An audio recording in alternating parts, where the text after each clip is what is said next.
Good morning and welcome everyone. My name's Mitch Cleary. I'm a Director at Precision Consultancy. We have a contract with IBSA to work on the development or redevelopment of the TAE training package, and I'm providing this webinar on behalf of IBSA. The topic is the review of the TAE or consultation in relation to TAE. A link to a recording of today's presentation will be emailed to you tomorrow morning. Please let me know by putting a question in the box whether you would like a copy of today's PowerPoint slides, and I'll send them to you. Right now we've got all of the lines on a global mute, and that's to avoid background clutter and noise. As you can see, we've got at least 30 people online.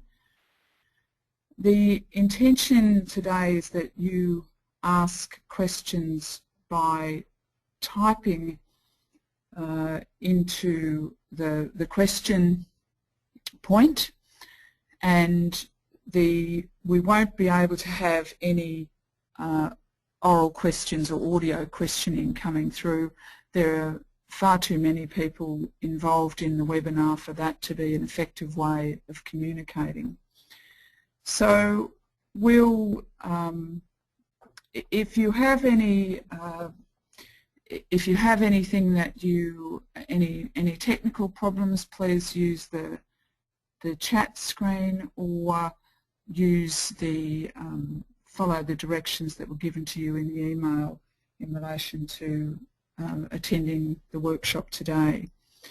Now, in the consultation slides that I'm using today are exactly the same ones that we're using in face-to-face workshops around the country. We're running at least one workshop in every capital city, and what we do in those face-to-face workshops is take people through the background to the changes in TAE, and in particular the changes brought about by the changes to the standards for training packages. And that usually takes 45 minutes to an hour. We then spend the rest of the time in those face-to-face workshops with people working in small groups, actually going through units, going through qualifications, and writing on bits of paper their feedback or their comments or their requested changes to those drafts. Now, in terms of the webinar, my intention today is to take you through the same set of slides, and I think it will probably take about 45 minutes to an hour to do that. As the slides come through, what I'd like you to do is try and document any questions that you have by typing into the question box. I will try to answer them in sections as we go through the slides, as far as they are answerable, and I'll make sure that before we finish the webinar that I've at least addressed all of those questions.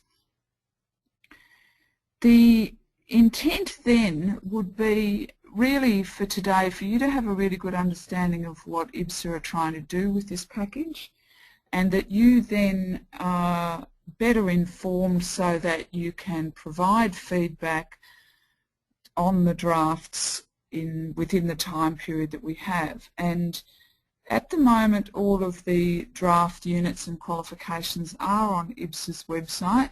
I presume you have all seen them. You probably found out about this webinar from the same section of the website. So we're asking people to provide feedback on those drafts by Wednesday the 18th of December. So you've got another 4 weeks from today. So really the idea of the webinar is let's discuss what's being proposed to be changed, what's proposed to stay the same, what is required to change because of the standards for training packages, and then deal with your questions, and then let you go to talk to other people about what sort of changes you would like to see in relation to this. So with the slides, in this session, as I've just said, an overview of the process that IBSA is undertaking, some background to the standards for training packages, and some of you will undoubtedly have been involved in workshops or have had other information about the standards for training packages, so I'm going to go through that fairly quickly. An overview of the proposed changes to the TAE package, and a little bit of detail about the units, their assessment requirements and the qualifications. The timelines for this project, and basically all projects at IBSA, training packages projects, work around setting up a project reference group. So NPRG stands for National Project Reference Group, and that project reference group will basically oversee the process the whole way through, and the details of who's on that group are on the IBSA website. For this project, IBSA have also established a subject matter expert group. So the difference between the two is the National Project Reference Group is a representative group of key stakeholders in the vocational education and training field. So we have representatives from TAFE Directors Australia, from ACPET, from TOA representing enterprise RTOs, from a couple of different states and territories, from small and large training providers. The subject matter expert group is a group of people chosen by IBSA for their expertise in one or more of the technical areas of the package. So they might be experts in assessment or in training or in design or in LOM. So those two groups have both met once in the last couple of months, and from that work we have developed Draft 1, and Draft 1's been up on IBSA's website for a week or so, no, a couple of weeks now. The consultation period, November, December, feedback required, as I said, by the 18th of December. What will happen after that is that Draft 2 will be developed by us at Precision Consultancy as the consultants and the technical writers employed to do the work. We will bring that back to the subject matter expert group and to the NPRG for them to basically say, yes, we're happy with that as a second draft to go out for validation. And so Draft 2 will be on IBSA's website, and there will be some face-to-face validation workshops in relation to that about during February and possibly into March. Basically by the end of March we have to have agreed final units and qualifications in order to meet the timeline for endorsement set by the NSSC and meet all their requirements, which include developing a case for endorsement and providing the submission to the NSSC well in advance of their June meeting. So hopefully we'll have an endorsed new training package by June of next year. Basically the dates were established by working backwards from June of 2014. IBSA is undertaking a review of all of its training packages as a requirement of the transition to the standards for training packages. So that's a new look and feel for training packages. As all of that work has to be done over the next 2 years, IBSA have planned out a strategy to get all of their training packages through to meet those standards for training packages by the end of 2015. So they've staggered them over the 2 years, and the TAE is early in that process because it has such an impact on the VET system nationally.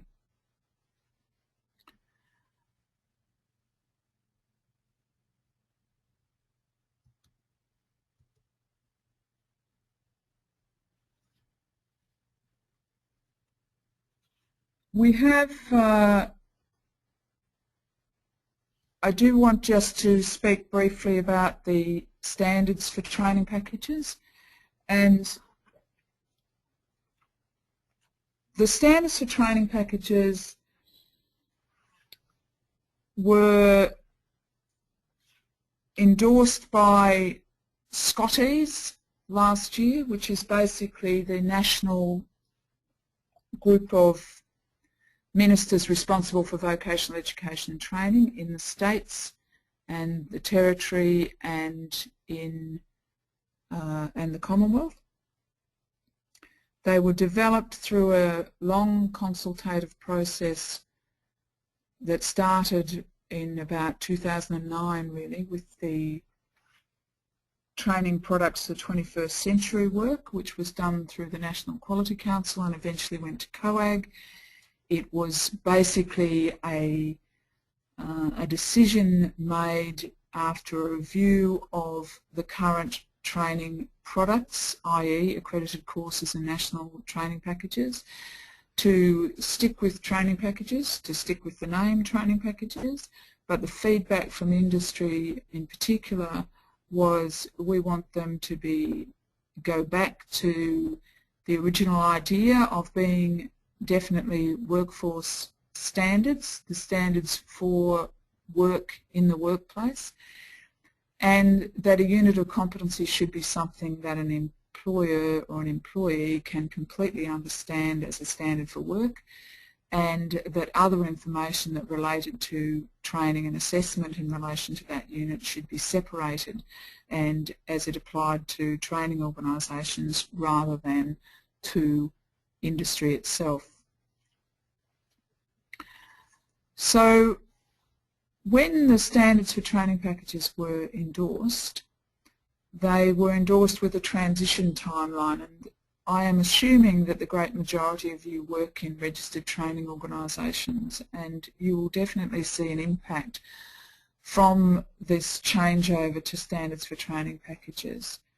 During this year, 2013, industry skills councils as the developers of training packages have been able to submit their training packages to the National Skills Standards Council for endorsement, either under the old structure and the old rules, and those old rules were in the Training Package Development Handbook, or against the new standards for training packages.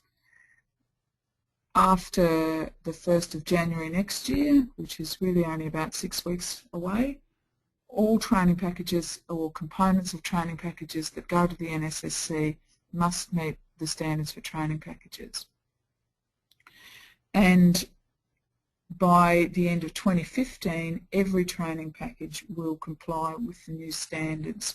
So those of you who are in RTOs with a wide scope of registration will see all of the training packages that you utilise being changed over the next 2 years. They were developed really to improve quality in the system, to clarify and particularly to make assessment requirements more obvious, and you'll see that in a moment as we go through. So the standards for training packages are available on the NSSC website, National Skills Standards Council. If you just Google National Skills Standards Council, you'll find their website and you will find standards for training packages referred to on their homepage, and you can download the standards. They're very easy to read. There's only 12 of them. The standards document itself is about 8 pages long because it tells you about the standards, and it also contains the templates for what units of competency, assessment requirements, new product, qualifications and credit arrangements look like. So standard one of the standards for training packages tells you about the fundamental difference in these training packages. For this project, we're going to be building the first 3 of these. We're building units of competency, assessment requirements and qualifications that comply with the standards for training packages. We are not in this project doing anything about credit arrangements. Credit arrangements is basically a box that's been set up as an endorsed component awaiting full implementation of the Australian qualifications framework, particularly in the higher education sector, so that we can better negotiate and arrange credit arrangements between the two sectors. The most important thing for RTOs, I think, in terms of the standards for training packages is this separation of the endorsed components, which are there, the units of competency assessment requirements and the qualifications, and the quality assured companion volumes. The endorsed components are ones that the RTO will need to comply with. They are subject to VET regulation. The companion volumes are not. The companion volumes are developed by industry skills councils as advice for the purpose of implementation. They are not, you cannot be audited against them. They're not the subject of VET regulation. There will, at the end of this project, be companion volumes produced for the TAE training package, but at this stage in development, we're focused very much on the endorsed components because we need to get them right, spend all our energy on time and time getting them right, and then once we've finalised those, we can be more efficient in our planning for companion volumes that will help with the implementation of those endorsed components. So if we have a look at the qualifications and units of competency and the way that they look now under the standards of training packages, and I'm going through this, I know some of you may be very familiar with this and may have seen some early training packages like the Foundation Skills Training Package, some parts of the Community Services Training Package and the Health Training Package, the Resources and Infrastructure Training Package. There are a few now that have been endorsed against the new standards and they are available on training.gov.au. So if you do want to check out what final versions look like, that's where you should be looking.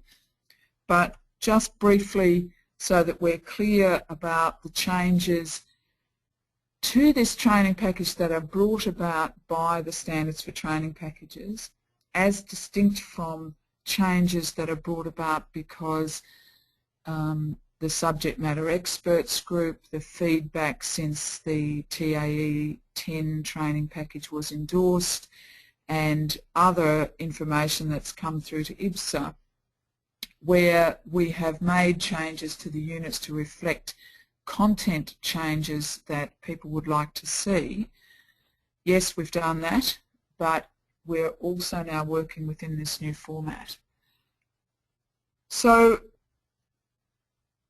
this is the NSSC Standards for Training Packages template structure for qualifications. It is very similar to the old one, except that the entry requirements field is an optional field. It is only used if there are mandatory entry requirements. It is no longer used as advice about pathways that people should follow in order to go into this qualification. It can only be used if there are mandatory entry requirements, and those mandatory entry requirements would have to apply to all people entering this qualification.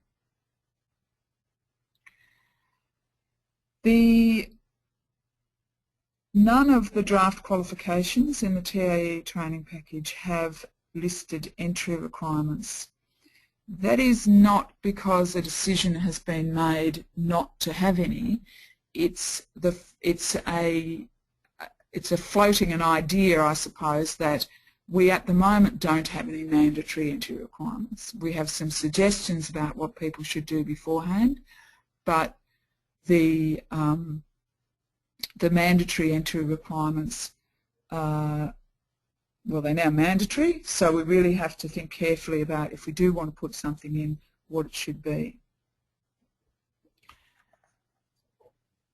So jumping from that to the qualifications in the TAE training package,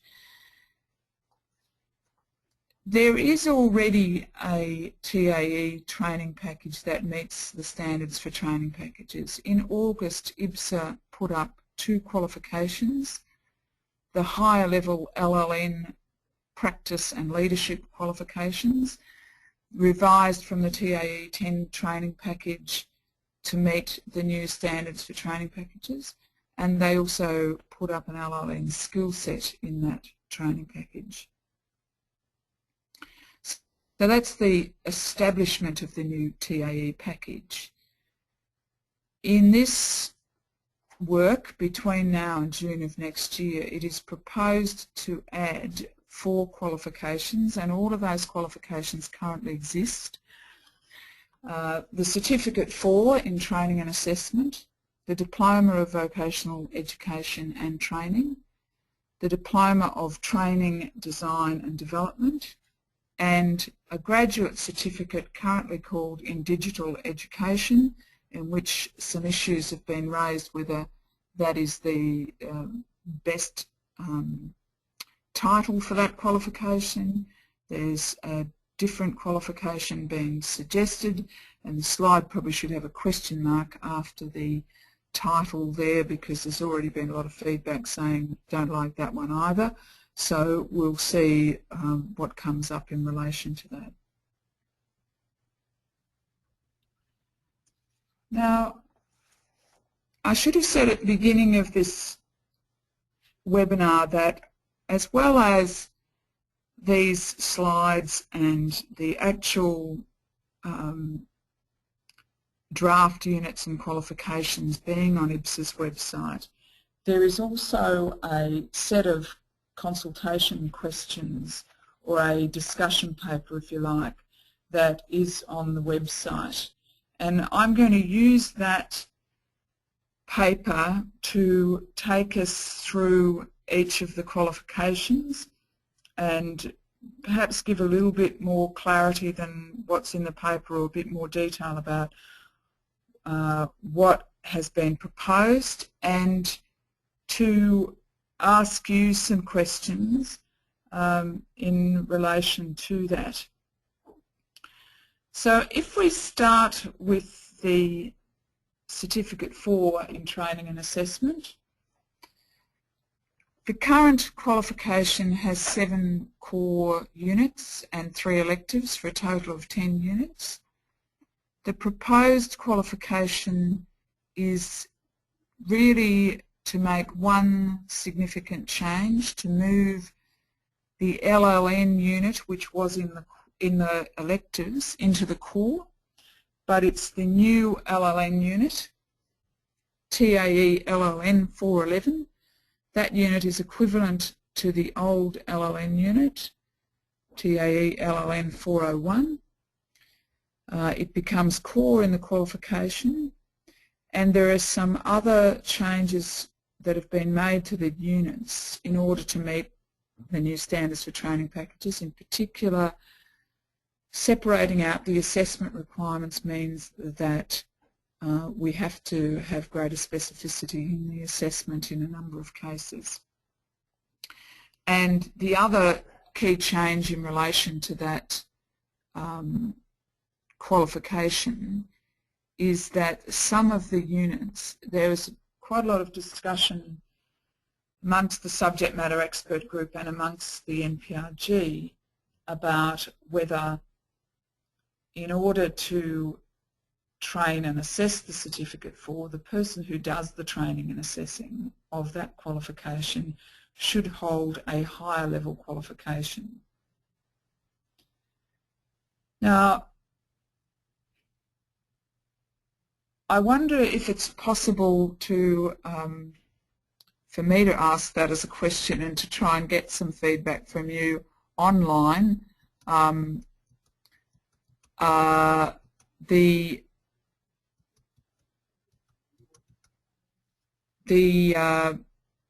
As to what you think about that. Now, there are a number of different ways in which this can be done. The and we'll actually go into that more detail when I go through a couple of the units as we look at that in more detail and look at the assessment requirements for that. So in the new standards for training packages, there's an emphasis on the frequency and volume of performance evidence. So we're asking people to take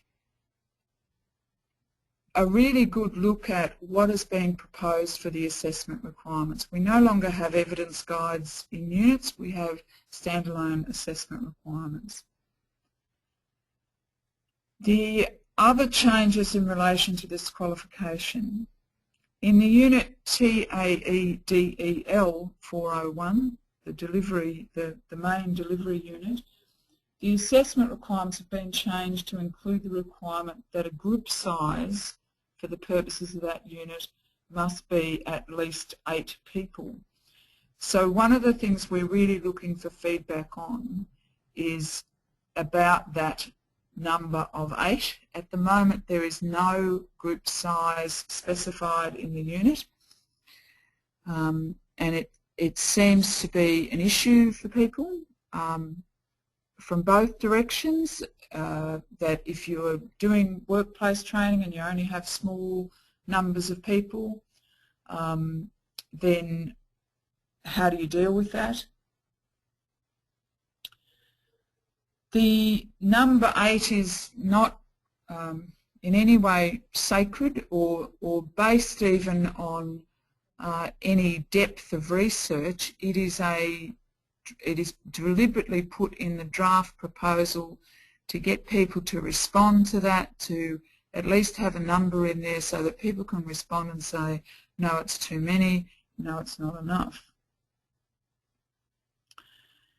Also in that unit, the assessment requirements include the condition that the assessor of that unit holds the higher level delivery unit, the TAE DEL 501. Now that we could have said there's a requirement the person holds the diploma of vet. We could say that they should hold that higher level DEL unit. It could say that some other higher level requirement is required.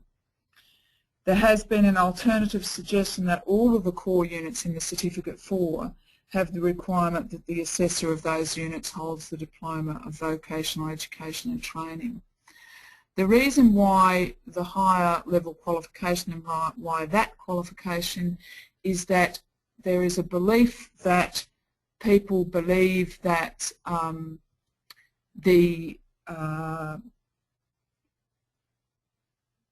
that the diploma of vet is the best one because it requires people to have a considerable amount of experience in both delivering and assessing.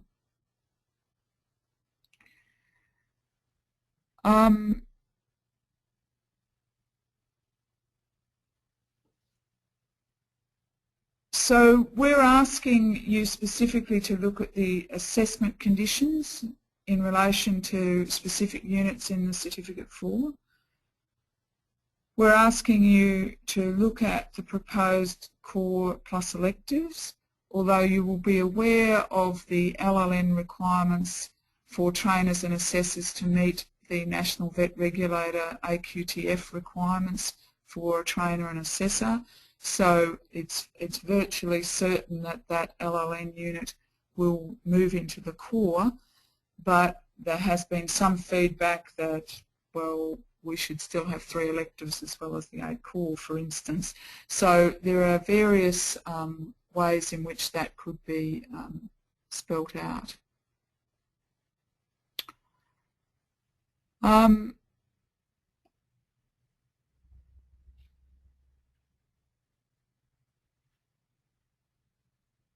We also, in relation to qualifications, are looking for comments in relation to the number and the choice of electives. I mean, we're talking about reducing the number of electives from 3 to 2, At the moment there's quite a limited choice of electives in Certificate 4, and certainly the rules that we would propose for this 8+2 would be that one of the two come from the group of electives that are listed in the qualification and the other one come from elsewhere.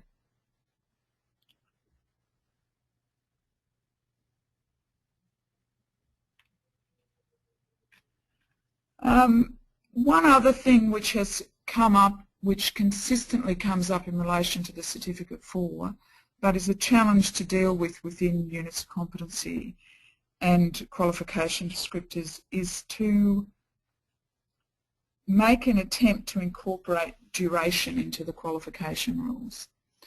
Now, that seems to raise a lot of issues and certainly can show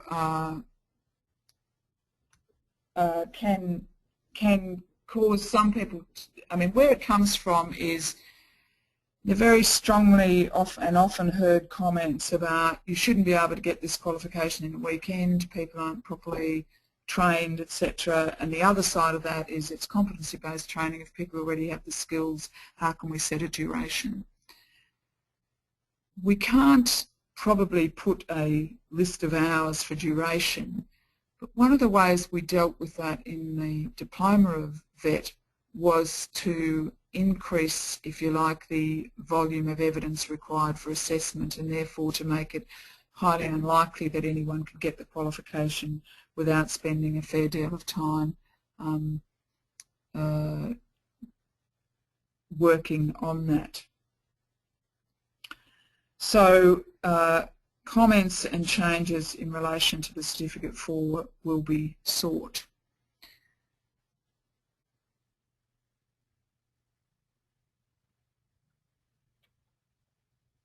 In terms of the, I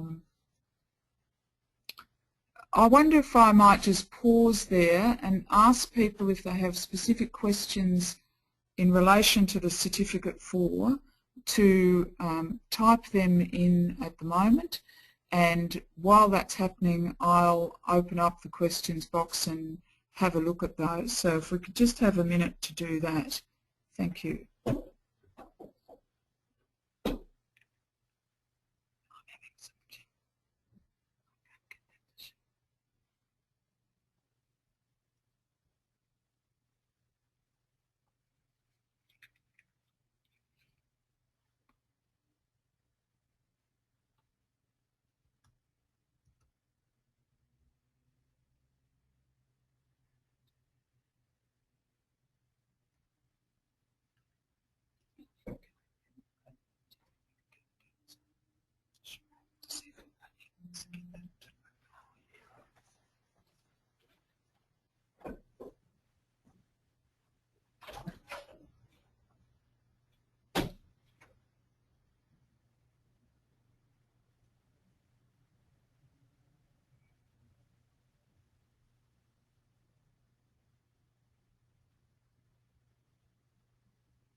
Hello everyone, my name is Jamie Williams. I'm the facilitator of today's meeting. Mitch is just having a bit of a trouble with the questions panel. I'm just going to run through the questions and make her aware of them. The first question I've got here is from Amanda Best, who writes, so will that become the same for every trainer assessor in every industry to have the higher qualification? It may not be relevant. Okay, let's try and answer them as we go. Yep. The purpose of the higher qualification in this sense is to say that someone assessing the Certificate 4 in training and assessment would need to hold that higher qualification. It would not be a requirement unless it's specified in another qualification. So if you're training in children's services and you're delivering the Certificate 3 in children's services or something, no, you would not need to have the higher level qualification. It's really about people are saying that this is a crucial qualification in the VET system, and what we don't want is people who get the qualification on a Friday and turn around and start delivering it and assessing it on the Monday. And Jamie, I can now see the questions, so Great. I'll let you take it from there. Read them. And no problem. Okay, thank you. Off you go.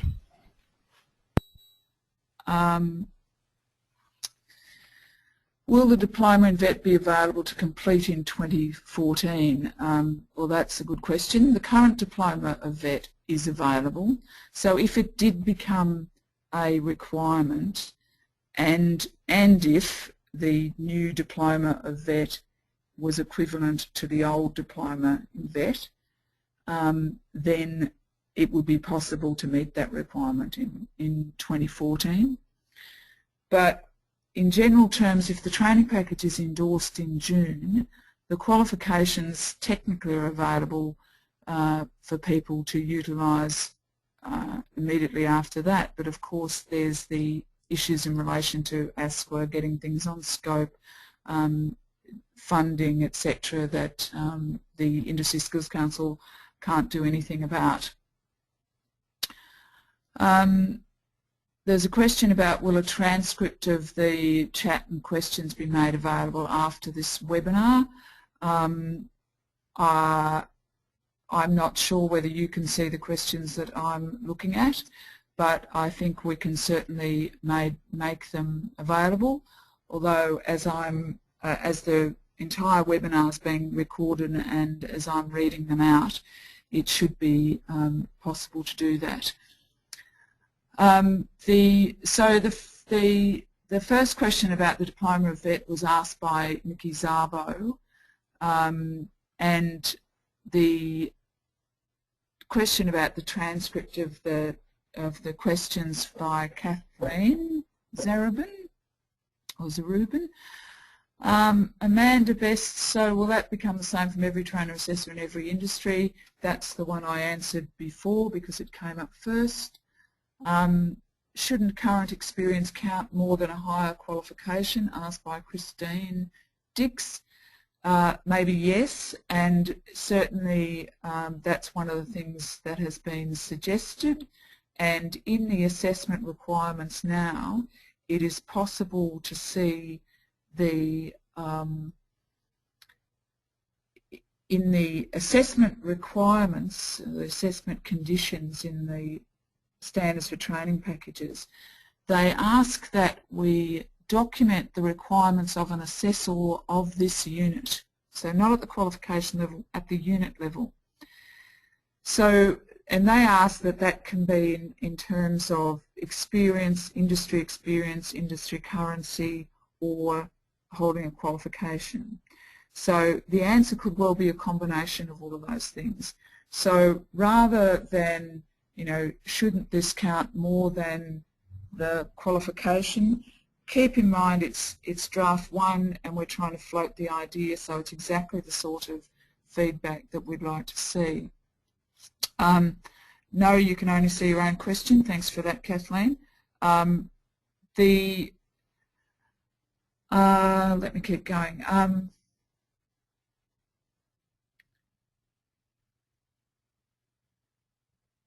So someone's saying, sorry, this is Helen Devlin, in order to deliver the Certificate 4 in Training and Assessment, you should be an expert, as you need to be in any discipline area. If we don't require a higher qualification, anyone with Certificate 4 of TAA is qualified to deliver the course once they have some experience. I'll take that as a comment from Helen. Billy Brady, if the SNR, Standards for National Regulation, stipulate the mandatory vet and industry experience to be able to deliver the package, why would you require a higher qualification to deliver TAE? This is actually brought about by the changes to the standards for training packages. So if we went back a year where we did not have those standards and training packages were being written against the Training Package Development Handbook as the rules for how you write a training package, you're right. Basically, the only place we had to put that information was in the assessment guidelines. The assessment guidelines were the same, virtually the same for every training package, and there was some mandatory text in there about meeting the National Vet Regulator requirements. In the changeover to the standards for training packages, and remember they came about because industry said they wanted clearer workforce standards, and the NSSC and the ministers themselves wanted an improvement in quality. They have shifted from one set of assessment guidelines for an entire training package to assessment specifications for each unit, and therefore they've opened up this possibility at a unit level for any industry to put higher level requirements on the assessor than the standard requirements set by the National Vet Regulator. Now, for what I think is a very detailed example of that, have a look at the Resources and Infrastructure Training Package, which has only been on training.gov.au for about a week. But if you go in there and look at units around mobile plant operation, that's resources and infrastructure is basically the mining industry and civil construction industry, drilling, quarrying, coal mining, metalliferous mining. They have actually put very detailed requirements in for their assess all requirements, which go under the assessment conditions component of the assessment requirements. Sounds complicated, but when you look at the template, it's not that difficult.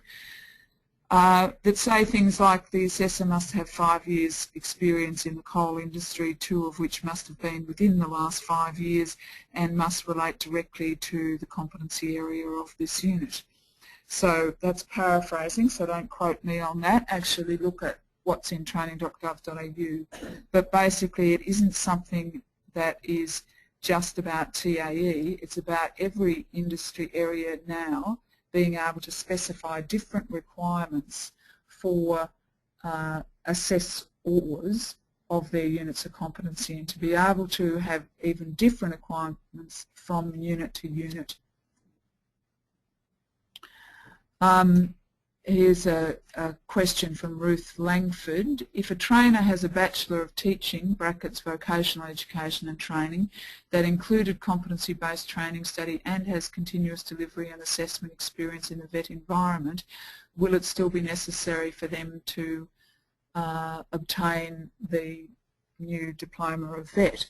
Well, that just brings up the very reason why it's difficult to actually specify just one qualification, and it's a good example of some of the challenges of doing this. So do you then make a list of possible qualifications, some of which are in this training package, some of which might be elsewhere, some of which might be state-based accredited curriculum, some of which might be higher education qualifications? Or do you focus on a combination of holding particular units of competency and experience? So that's exactly the sort of feedback. So rather than, there isn't a right answer, there isn't a definite answer to Ruth's question, will it be necessary for them to obtain this diploma? Because that decision hasn't been made.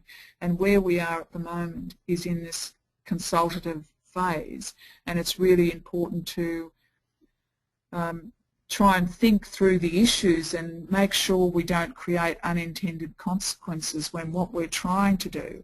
I think what we're trying to do is ensure that the Certificate 4 in TAE is delivered and assessed by someone who has a degree of experience and expertise in training and assessment that they wouldn't automatically have just by completing the Certificate 4. And that's what the rule is at the moment. Whether it's the practice is another thing, and certainly I would imagine that most RTOs have much more experienced and expert people delivering that qualification. But the rules as they currently stand with the current Cert 4 is that you must hold it's like any other qualification. You must hold the vocational competency and you must hold the Cert 4. And because we've got that, the vocational competency is the assessor trainer competency, we have that sort of circular arrangement. Leonard Smith says, I totally agree with a higher qualification required to teach the lower qualification, the N+1 rule, in other words a qualification higher up. I thought that quals had to contain 1/3 of electives now. Has that changed? It comes from Graham Thorne, I think it is. That has changed. At least it's changed in that the NSSC undertook a review of that arrangement. It was called the flexibility rule. It was designed to encourage greater choice of electives for the individual student, and it was that 1/3 of electives, 1/3 of any qualification had to be electives in terms of numbers of units, and half of that third had to be able to be chosen from different training packages. Basically, the NSSC has dropped the mathematics, I suppose, in that rule, but is stressing the importance of remaining flexible. So we no longer have to stick to that third. If we did, we would not be able to have 8+2 as the certificate for. Karen Schutz says, I believe a qualified high school vet teacher should also be considered someone suitable to observe the delivery sessions. I'm not sure about observe the delivery sessions. Do you mean deliver the delivery or assess them? Also, I believe 5 people should be considered a group, which is another one we've been talking about. I just take that as feedback and a comment. Linda Woodrow says, I'm looking at the possibility of mentoring a new TAE trainer. She has certificate for TAE and experience teaching community services. I have over 10 years experience. My point, I guess, is enabling an entry pathway into teaching TAE. If you require experience to start, you're in a catch-22. And I guess that's an argument against having an entire other qualification. It might be that having the requirement in a couple of units might help that transition or pathway into teaching TAE.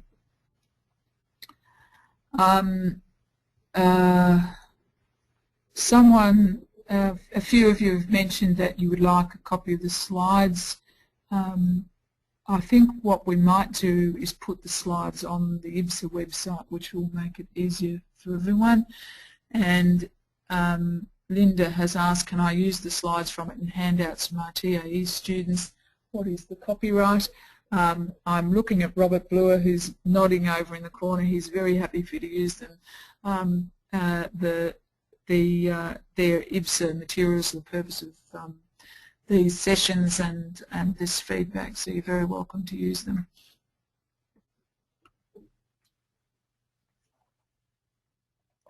I'm sorry for those of you who've had all your questions answered and are sitting there, but I'm going through all of the questions that are coming up, and a lot of them are coming up. How would an RTO provide evidence that 8 people are involved with that unit? Signatures? Question from Alex Mueller.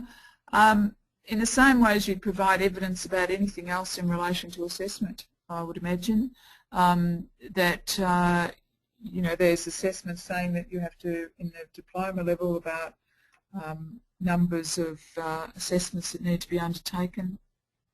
The same requirements, the rules of evidence apply no matter what the evidence actually is. How do tertiary qualifications sit in relation as a higher qualification for training and assessing the TAE? That's from Chi Lau. Same issue, I suppose, as what we were talking about before. How does a higher qualification ensure you have more extensive vocational experience from the same person? I guess the Diploma of Vet ensures that because it requires you as part of the core units, the assessment requirements for core units, and that's in the existing qualification. and they could be enhanced, I suppose, in the next one, but require you to have delivered at least 100 hours of facilitated learning, to have assessed at least 50 units of competence, whether that's 50 people against 1 unit or 25 people against 2 or whatever combination. So it ensures you have more extensive vocational experience than someone who only has the Certificate 4 in TAE. Given the current, this is from Sue Tucker, given the current requirements for delivery hours, number of assessments, whoops, just lost that.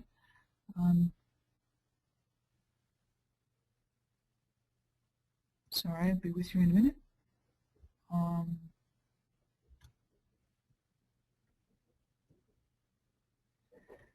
Number of assessment in the assessment and DEL units at the diploma, how much of that can be granted? Whoops, I keeps jumping because people are putting in more questions, but I think the question is about how much of it can be granted through through RPL, through prior experience. There are a lot of people around with years of experience who would find it difficult to meet those requirements. Well, as I said before, the rules of evidence apply, and the rules of evidence apply whether you're doing recognition of prior learning or you're assessing someone at the end of a training program. They could have done that, so particularly the currency of evidence is going to have to come into account, but there is no definition across the NSSC in terms of time about what currency means. There's no automatic, it mandatorily must be in the last 6 months or 12 months or 2 years, written into either the standards for training packages or the regulations that training providers are regulated against. It's just another issue of evidence. Would the Diploma of Training, Design and Development be considered acceptable? Well, you can put that in as feedback. So all of these, the questions about would it be acceptable are not ones that I can say yes or no to. They are their feedback. If what you're saying is it should be acceptable, then that's the feedback you need to give between now and the middle of December. A number of comments about 5 students is enough to allow you to observe and assess the trainer's ability to manage class dynamics, from Linda Woodrow. Everything being equal and no further changes made, would the TAE Certificate 4 qualification be considered equivalent to the new Certificate 4 qualification? And that's from Shane D'Souza. Shane, my understanding at the moment is because we have changed the core and put an additional unit in the core, technically it does not meet the requirements for equivalence. But certainly that needs to be looked at in more detail, because if you had the old Cert, and I'm now going to call it the old Cert 4, for you it's the current Cert 4, if you had the old Cert 4 and you had the LLN unit, which was an elective in that qualification, you either did it at the time or you've done it since, and that LLN unit is equivalent to the old LLN unit, you'd be pretty close in terms of certainly meeting the NVR requirements. So that's one of the issues that has to be worked through in the development. Could vocational experience for trainers and assessors in the terms of currency be more clearly quantified? Raised by Helen Devlin. Love to be able to do that, Helen, and would greatly take your suggestions for what that might be. If you look at what happens when we propose a number like 8 for a group size, you get a huge amount of feedback in relation to that. I think if we tried to standardise currency in terms of how recent the experience was undertaken, we could certainly have an attempt at it in the companion volumes.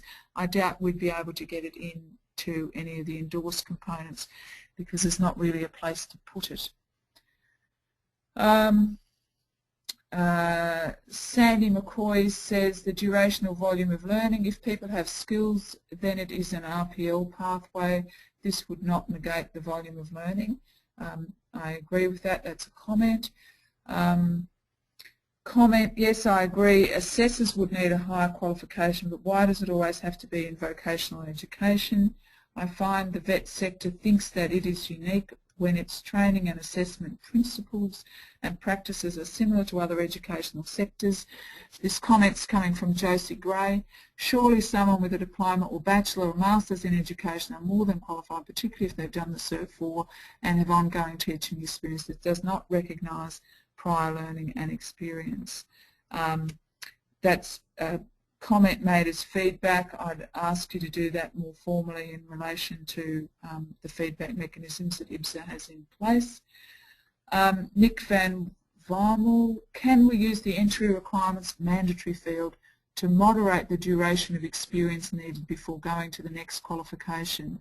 This may minimise the volume of evidence to get a qualification and focus more on building experience and capability. So I think that's a proposal that the entry requirements, say, for undertaking a diploma of vet might be something like that you have had X amount of experience in training and assessment before moving into that qualification. That's possible.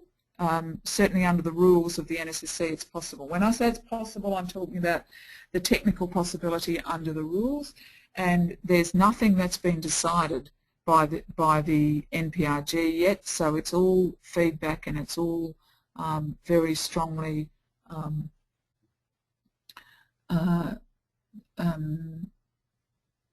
open to feedback. Kathleen, again, can we have the questions that are currently in the Word document on the IBSA vet community separated out into a range of discussion topics in the vet community site so that we can benefit from seeing other people's thoughts and posts and then contribute to them? I think that would be possible to do. I'll talk to IBSA about that. Should be able to set that up pretty quickly, I think, given that the questions are already in the paper and we're just pulling them out. Helen Devlin says assessor qualifications will sit at unit level. Will this apply to all units as of 2015? It will, in terms of all training packages across all sectors must meet the standards for training packages by the end of 2015. So I would imagine that there will be a number of training packages being endorsed late in 2015. So in terms of delivery and implementation of those training packages, that would happen through 2016 and beyond. But the assessor requirements, it's not so much assessor qualifications. If you look at the assessment requirements for a unit, it's divided into 3 sections: performance evidence, knowledge evidence, and assessment conditions. And in that assessment conditions field, there is the opportunity for the developer, the Industry Skills Council, to specify qualifications, experience, vocational experience and expertise required by the assessor of that unit. Some industry skills councils are using that extensively. Others are sticking to just the requirement of the NVR requirements, the standard assessor conditions. But it certainly will be something that every skills council looks at between now and 2015. I think skills councils outside IBSA or outside education even, other training packages, are more likely to put those assessor conditions in terms of the vocational skill of the assessor, because they'll be looking for expertise in the subject matter. And why it's being proposed in the training and assessment certificate for units is that we are looking for greater technical expertise in the content matter of the training package, and it just happens that that is, of course, the training and assessment area itself. So our vocational area, if you're in the coal sector, you have to know about coal and you have to know about assessment. If you're in the education sector, you have to know about assessment. If you're delivering and assessing an assessment unit, and you have to know about assessment. So that's why we get the emphasis in this training package. Are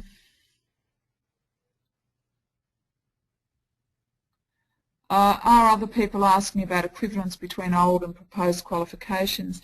In the qualification documents themselves, at the end of each qualification document, there is a field that is now required to be completed by the developer as to whether the qualification is equivalent to any other qualification, and usually that means its predecessor. So if we created a brand new qualification about a completely new area, it would not be equivalent to anything, but that's the point at which you need to comment about whether they should be equivalent or not in the qualification documents themselves, on that line in the qualification document about equivalence.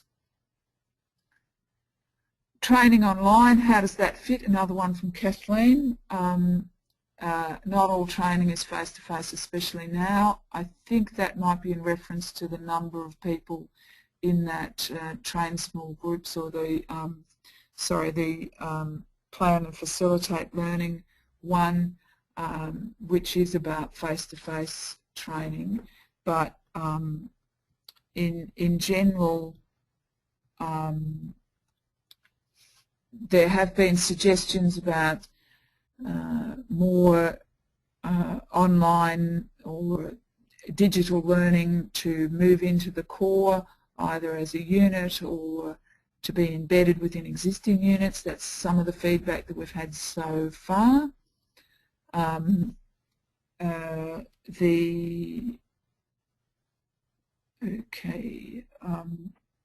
So they're the questions at the moment. I've got a couple more about the ACSF and foundation skills. There's another question from Nikki Zabo. Will there be a professional membership requirement in the future in terms of ensuring a professional development as a trainer and assessor? Well, we can't put a professional development or a professional membership requirement into the units. That's outside the scope of our project. Now, before going on to answer any more questions, I'd actually like to go back to the presentation and go through a couple of other areas, and then we can have some more questions on what those areas bring up.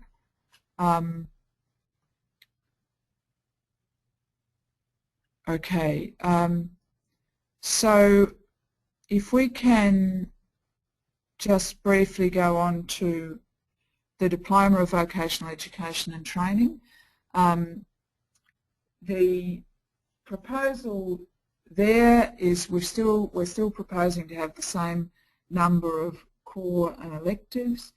Yes, there are assessment, the assessment requirements of units is something we really want to bring attention to, because that's where the most significant change will be seen.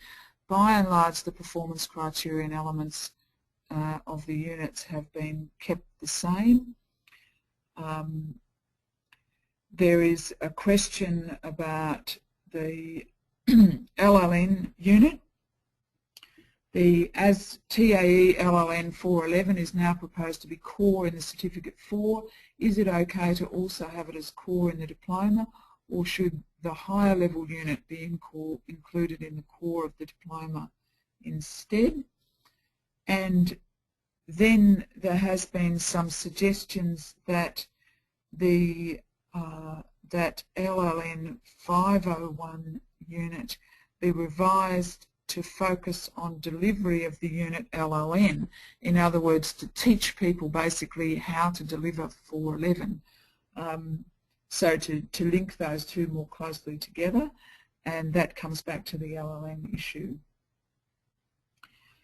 There's a question about the other diploma. The Diploma of Vet and the Diploma of Training, Design and Development can both be achieved with a total of 10 units. If you carefully choose those 10 units, you can achieve both qualifications. Is it a good idea? It was not the intent initially in the development. The Diploma of Vocational Education and Training was developed first, and then the Diploma of Design and Development developed with some units focused on design and utilising electives across the existing Diploma of Vet. So you have that situation that can happen, and there's been some feedback that that's a bad idea, other feedback that it's a good idea, and makes it a good value proposition for RTOs and for people who wish to gain skills in both those areas. We're also asking for comments about the available choice of electives, and although that's asked about the Diploma of Vet, it's also true of all of the qualifications. And the same question about duration is asked about that. In the Diploma of Design, Training, Design and Development, there are changes to units to meet the new standards for training packages. The unit which has been significantly changed that goes across both the diplomas is the recognition unit, and it has been changed a lot because there was feedback that the unit itself was not sufficiently clear and not sufficiently aligned to the practice, to the recognition practices of RTOs in looking at recognition as a way of achieving assessment outcomes. So that if you're thinking, I haven't got time to look at all of the units, how much have they changed, my advice would be to focus on the assessment requirements of all of the units, because they are new formats, a new way of structuring the assessment requirements, and some of them have been specified, particularly in the frequency and volume of evidence, but also to look at that recognition unit at the higher level.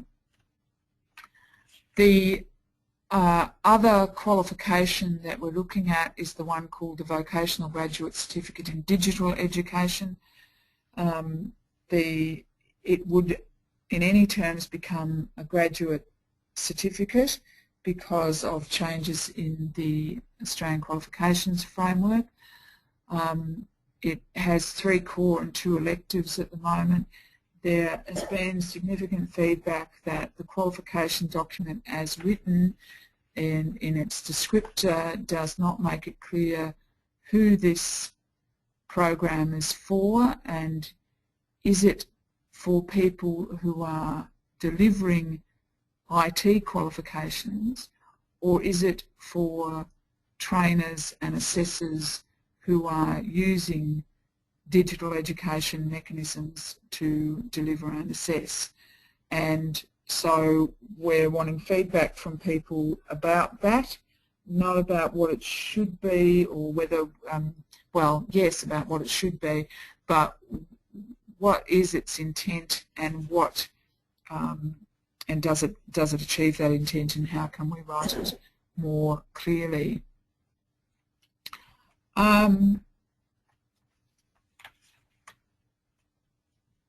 There are also some skill sets in the TAE 10 training package, and there is one LLN skill set that is already in the new TAE training package. So we'd also like some feedback in relation to those skill sets. And there's been some changes in the NSSC requirements in relation to how they refer to skill sets currently existing in the TAE 10 training package, and they are published on the IBSA website as well as on the NSSC website, and it would be worth looking at those and providing some feedback in relation to that.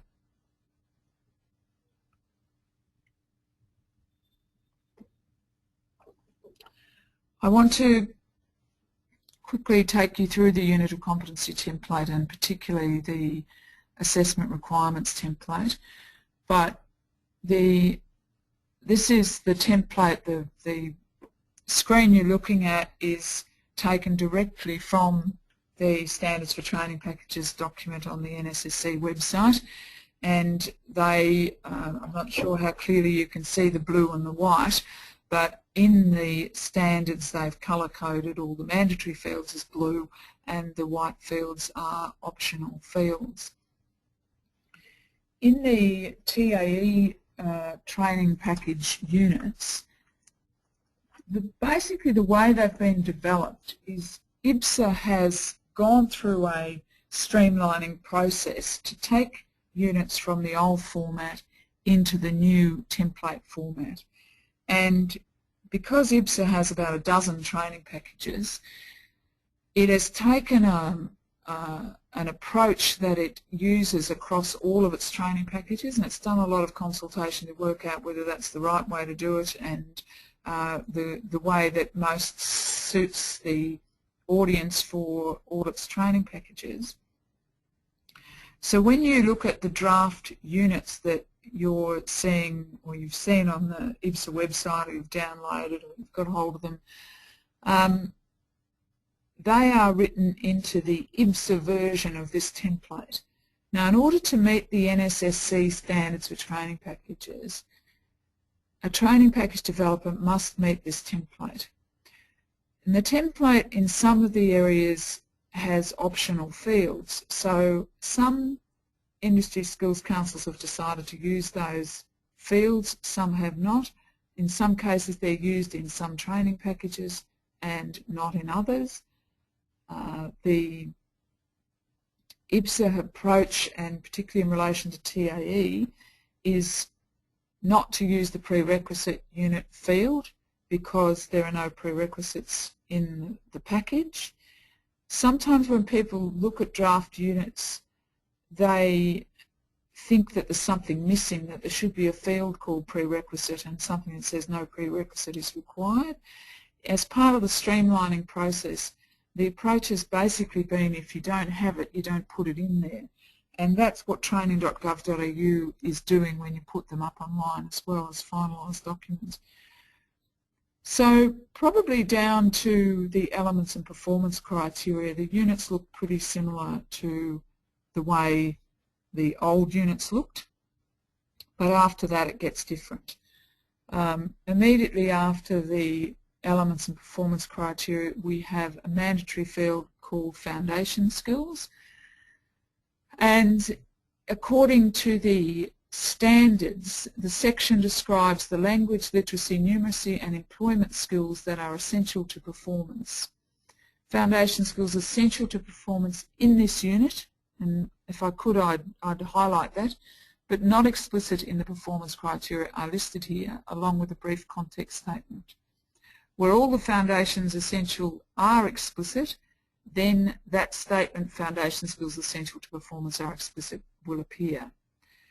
Now, IBSA has taken the approach across all of its training packages that it will make explicit the foundation skills. And it's done that by taking basically the Australian Core Skills Framework, which has 5 skills: reading, writing, oral communication, numeracy and learning. And it has also taken some from the, I think it's taken 3 from the Core Skills for Work, which navigate the world of work, interact with others and get the work done.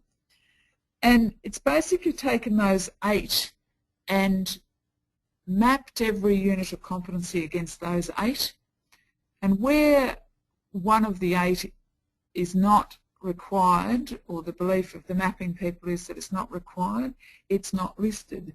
So, for instance, I've just got the participating assessment validation unit open in front of me, and it lists reading, writing, oral communication, navigate the world of work, interact with others, and get the work done. But it doesn't, for instance, have writing. It doesn't have numeracy as one of its listed skills.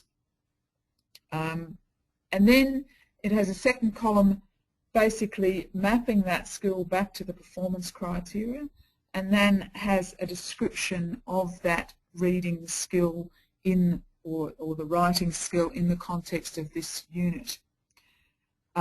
So it's one of the areas that you might like to give feedback on, because it is completely new.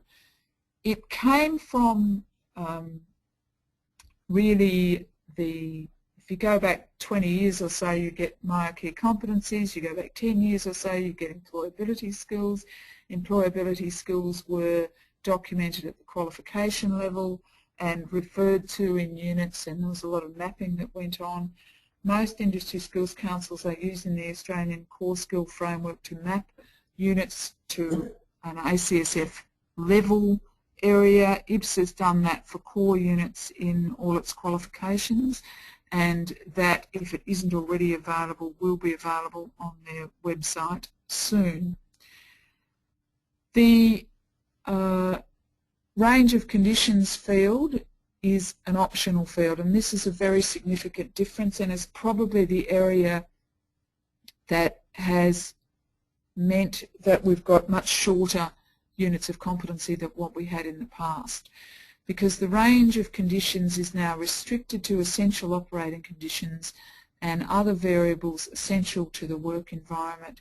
It is not a place like the old range statement where you highlighted a word in the performance criteria and defined it, or said things like training environment may include, and then had a list of 18 words of the training environment.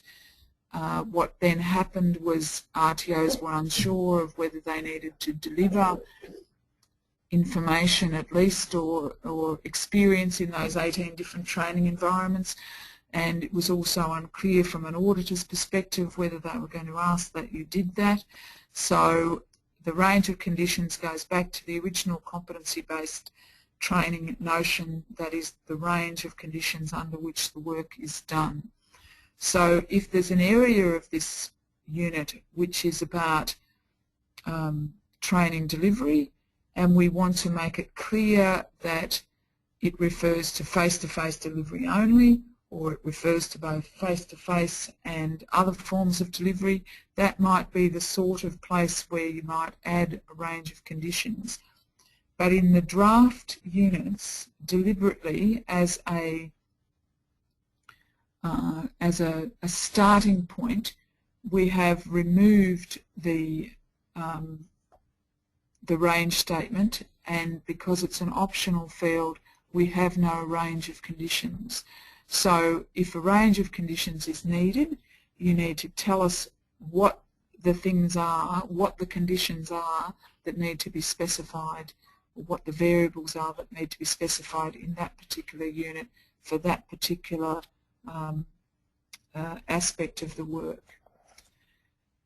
So I'd ask you to have a good look at that in providing feedback. The unit mapping information is a mandatory field, and it specifies the code and title of any equivalent unit of competency. Now, in the drafts, we have made a stab at saying whether this unit is equivalent or not. It's there under that heading, unit mapping information. It'll either say E or N, equivalent or not equivalent to the previously existing unit. We do need to have feedback in relation to that. Don't just fall into the trap of thinking, oh, phew, I'm happy it's equivalent, I won't make any comments. If you're happy with what has been proposed, you need to tell us that you're happy with it.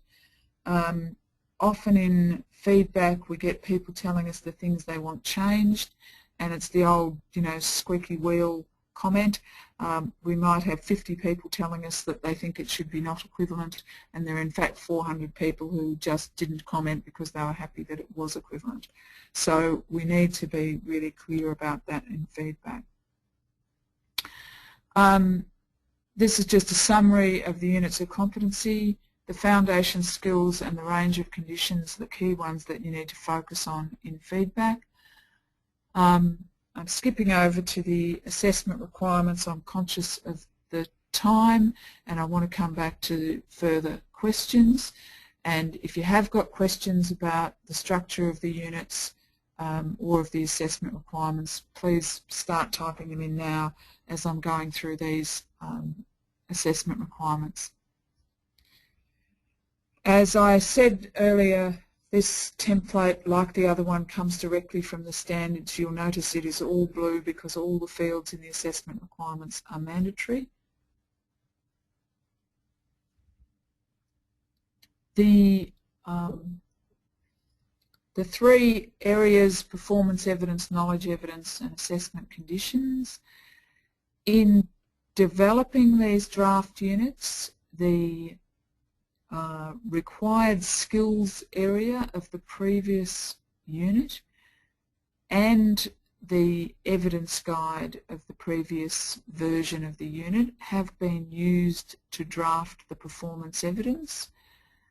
The knowledge evidence has been drafted from the required knowledge field of the previous unit, and the assessment conditions has been based a bit on what was in the evidence guides, but it enables us to specify assessor requirements, which you see we've already had the discussion and the questions about that, but you'll see there the actual statement in the standards specifies assessor requirements including any details related to qualifications, experience and industry currency. So in the performance evidence, I'd like to highlight that second dot point which says specifies the frequency and or volume of product and process evidence. We have done that to some extent already with the existing TAE units, more extensively in the Diploma of Vet than in the Certificate 4 units, both in the amount of volume and the amount of volume or frequency, and the number of units in which it is specified. The key thing about the assessment requirements, I guess, is because they link to a unit, these requirements have to be about this unit. So we can't really have broad knowledge about something that just sits across every single unit. It needs to directly relate to the performance criteria or a range of conditions if we do end up having one in the final unit.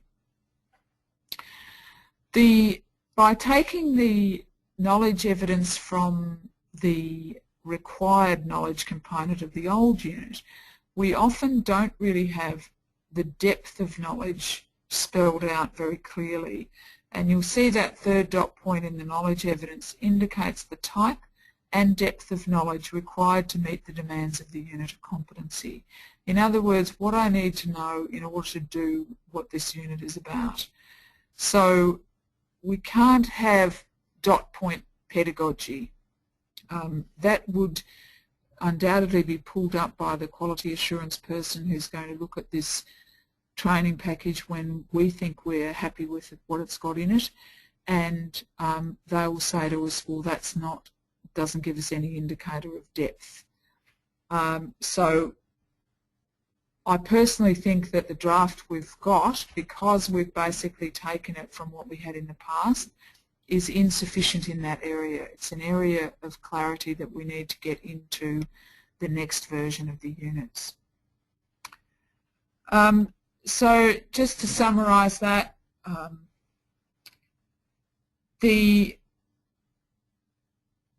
it is an endorsed component of the training package. Whatever we put in here, you as an RTO are going to have to be able to do.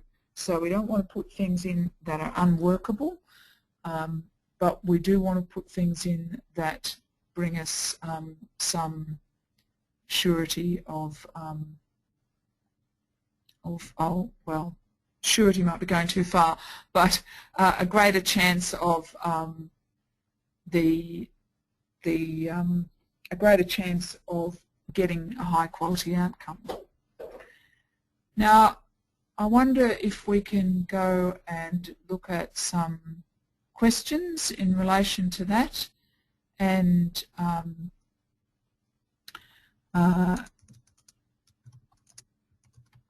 see if we've got any other questions that have come up.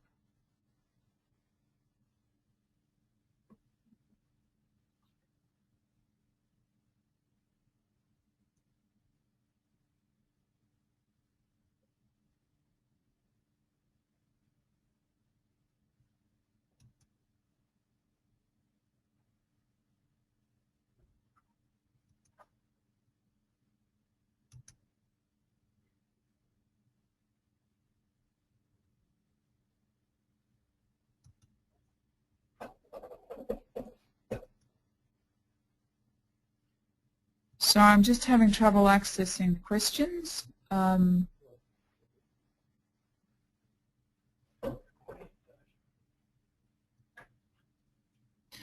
just move on just while that's being sorted out to this feedback slide, and it's really a summary of what we're looking for in the feedback to draft 1, and please keep in mind that it is draft 1. Qualifications, core and electives, numbers of electives and choice of electives, and entry requirements. Should we have them, and if so, what they should be? And rather than a generic answer to that, a specific answer to each qualification. The units, the clarity of the elements and performance criteria, the foundation skills. Does a range of conditions need to be added? And if it does, to which units and what about? And also the issue of equivalence. And I should have said equivalence in relation to the qualifications as well.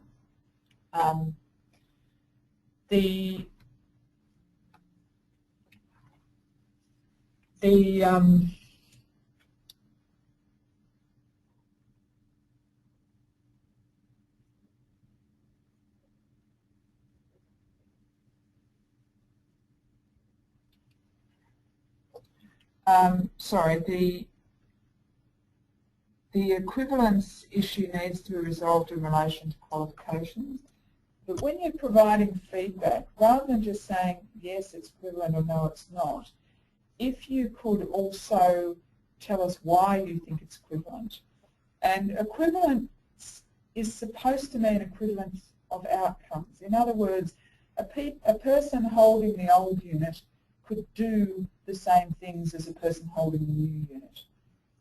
Not, well, this word has changed, or we've added a heading called foundation skills, so therefore it's automatically different. So it would be very useful in terms of getting a better draft 2 than a draft 1 to be able to have some of that feedback. Okay, let's go back and look at some questions.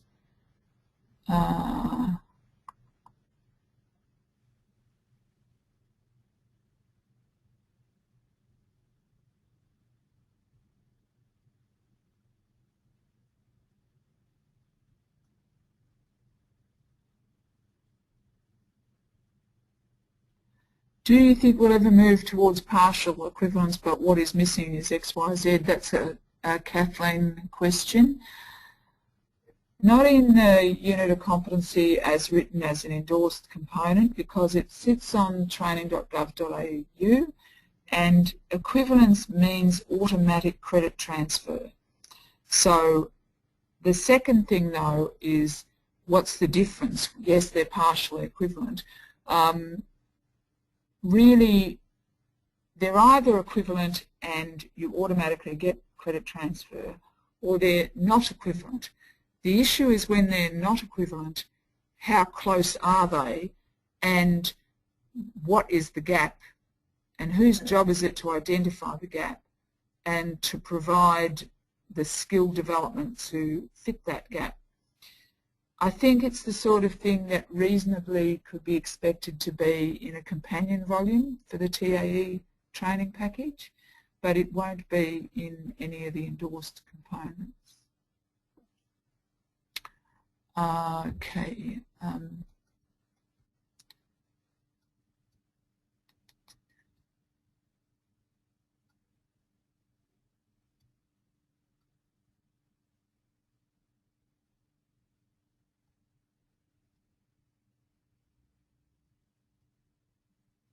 Just trying to see whether I've got many new questions.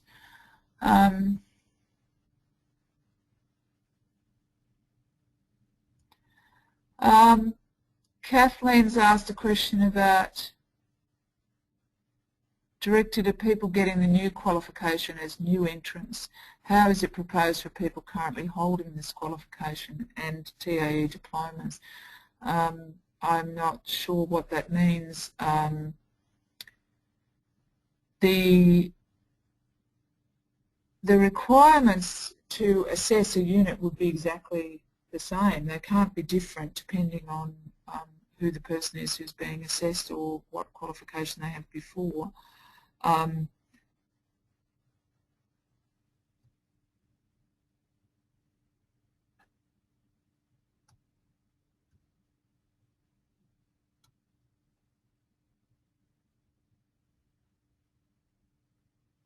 Do we have any other question?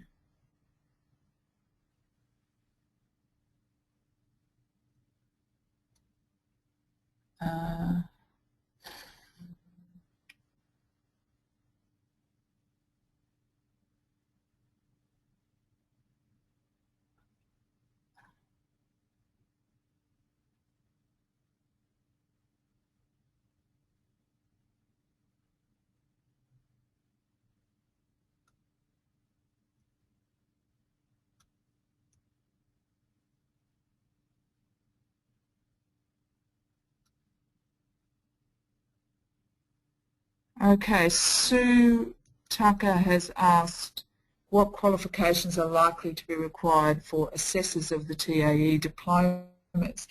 Well, you need to look at it at the unit level rather than at the qualification level, and look at the assessment requirements and the assessor conditions in the units of the TAE diplomas. But at the moment we have not put a higher level requirement into any of the diploma units,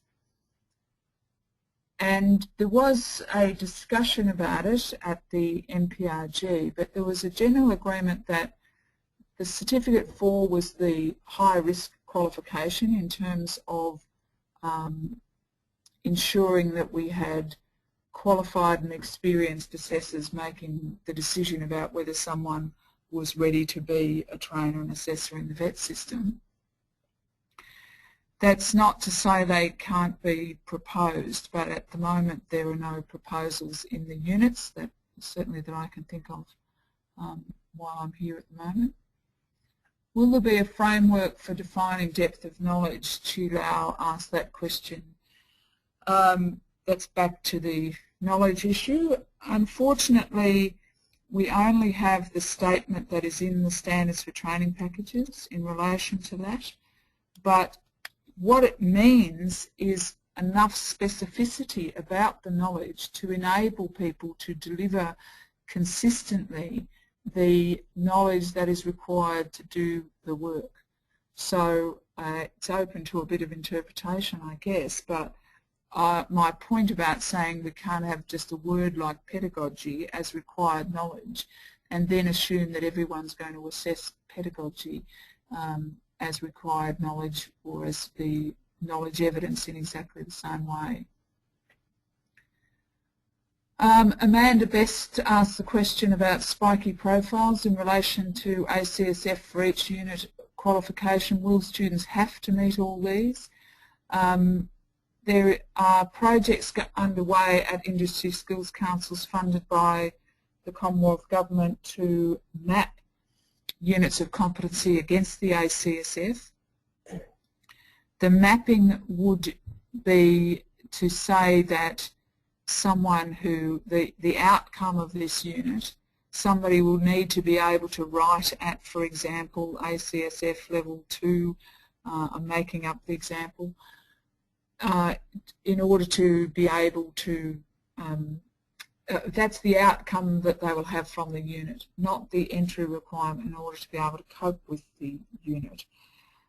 The ACSF requirements, the ACSF itself is not used in units of competency, and if you look at the training, package standards around foundation skills, it's very careful not to link it to a named framework like the Australian Core Skills Framework or the Core Skills for Work. Yes, IBSA have used that. Other industry skills councils might use something else. We don't have, so we can't mandate that. It's not to say that some of the foundation skill requirements will undoubtedly be brought up in the assessment requirements of the units, and particularly there's a lot of work going on to map those across to make sure that your assessment requirements, when you're asking someone to write something, that they actually all line up and you're not asking someone to write something at a higher level than what is the actual requirement of the work.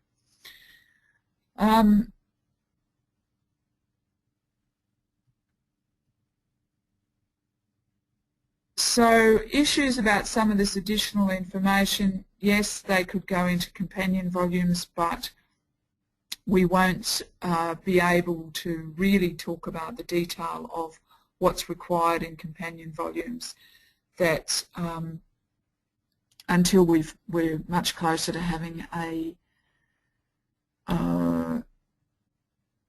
finalised set of endorsed components for the standards for the training package itself. So in terms of ongoing feedback, certainly the comments that you've registered today and the questions you asked will be documented and kept as part of the feedback, but they're not at a great level of detail, and we do need that level of detail to come back for